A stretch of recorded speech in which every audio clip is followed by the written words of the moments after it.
അല്ല എല്ലാവർക്കും പത്രക്കാരെ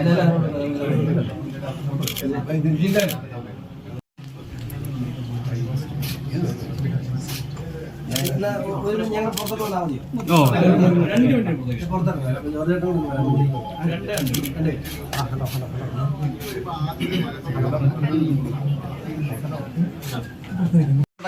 നിങ്ങളുടെ മാധ്യമ സൃഷ്ടി മാത്രമാണ്. ഞാൻ വളരെ വ്യക്തമായി 2-3 വേദികളിൽ പറഞ്ഞൊരു കാര്യമാണ്. അതായത് ഞാൻ പത്തനംതിട്ട ഇവിടെ മത്സരിക്കുന്നത് പാർട്ടിയുടെ തീരുമാനമാണ്.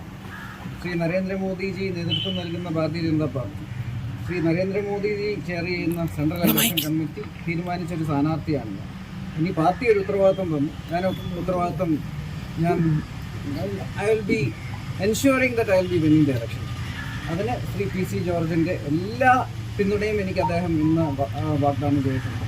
അദ്ദേഹം ഈ സംസ്ഥാനത്ത് തന്നെ ഏറ്റവും മുതിർന്ന രാഷ്ട്രീയ നേതാക്കളിൽ ഒരാളാണ്. 7 പ്രാവശ്യം ഇവിടെ MLA ആയിരുന്നു.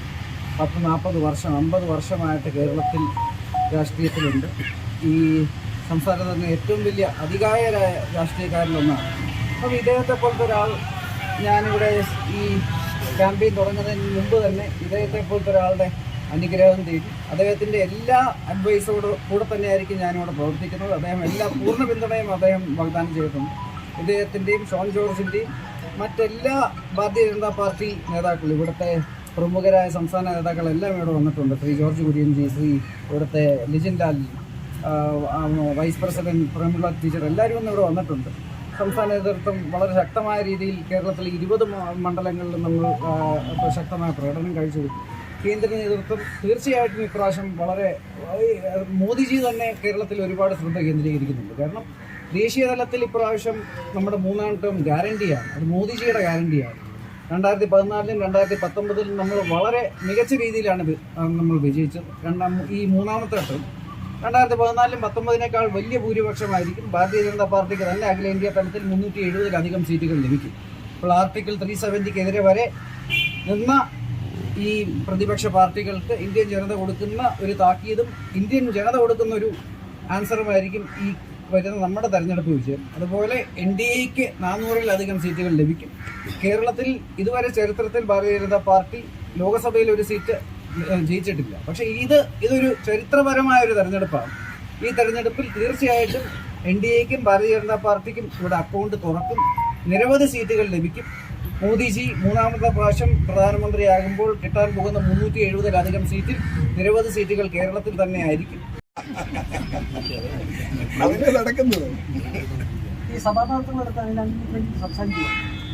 ഞാൻ പറഞ്ഞുള്ള സാർ, ഇന്ന് രാവിലെ മുതൽ ഞാൻ അതിനുള്ള ശ്രമത്തിലാണ്. പലരോട് ഞാൻ സംസാരിച്ച് കഴിഞ്ഞു. അവരുടെ തർക്കങ്ങളും ഒക്കെ ഉണ്ട്, അതൊക്കെ ഞാൻ കേട്ടു. പക്ഷേ അതിനൊക്കെ പ്രമുഖരായ വ്യക്തിത്വങ്ങളും ബിഷപ്പുമാരുണ്ട്, അവരെ കാണുന്നു. പോയി സംസാരിക്കുക.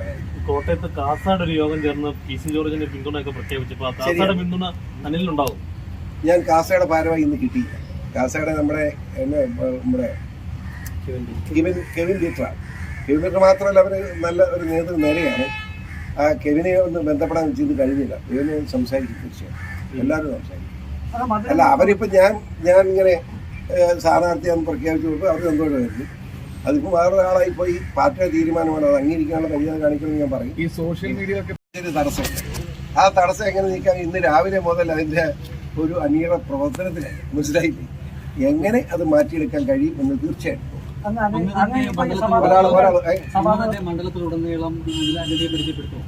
അതിന്റെ ആവശ്യം തന്നെ.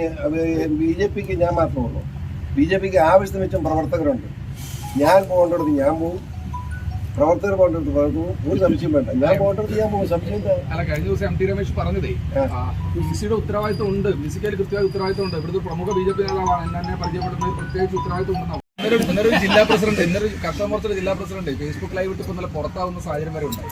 അത്ര വിഷമത്തോടുകൂടി BCക്ക് വേണ്ടി കരയാണ്.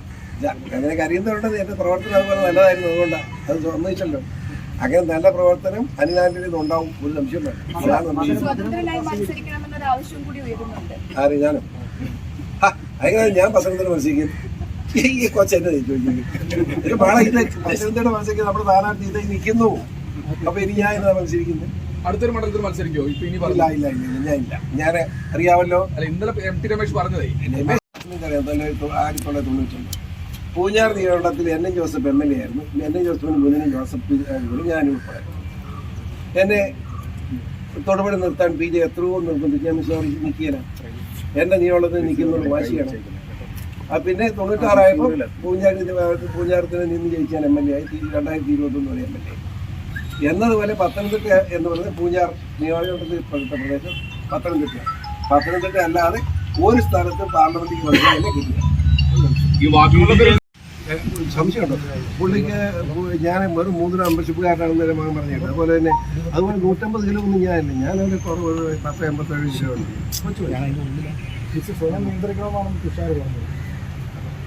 സ്വയം നിയന്ത്രിക്കണം പറയുന്നത് നന്നായി, അത് നല്ലതാ എന്ന് പറഞ്ഞു കൊടുത്തത് നല്ലതാ.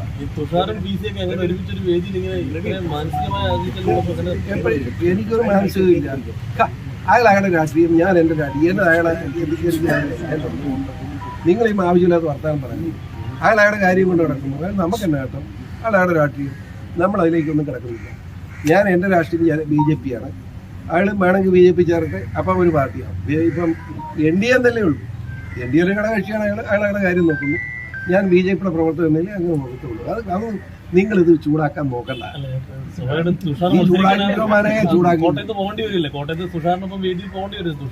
അല്ല തുഷാർ എനിക്ക് എന്നെ വിളിക്കുമെന്ന് ആർക്കറിയാം.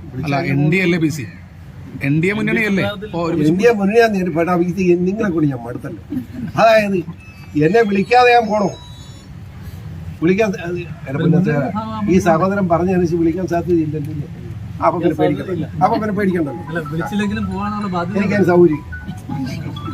വിളിച്ചില്ലേ പോണത്? എവിടത്തെ നീ വിളിക്കണം അല്ലെ പോയി. ഞാൻ അങ്ങനെ വെറും ചന്തയായിട്ട് കിടക്കല്ല. അപ്പൊ ആയിക്കോട്ടെ, തീർന്നല്ലോ. ആരോടും പറഞ്ഞില്ല. അതെനിക്ക് തോന്നുക അതിനെ തോന്നലൊക്കെ മാറ്റി. അതിനിടയ്ക്ക് വിഷം കലക്കാൻ വന്നിരിക്കുക. പരിചയപ്പെടുത്തണമെന്നൊക്കെ പറഞ്ഞതാണ് ആളുകൾ. സത്യമല്ലേ പറയട്ടെ? ഞാൻ സത്യം പറഞ്ഞാൽ പഠിച്ചു. ഞാൻ സത്യം പറയാറുള്ളൂ. അല്ല നുണ പറയുന്ന ഇടപാട് എനിക്കില്ല.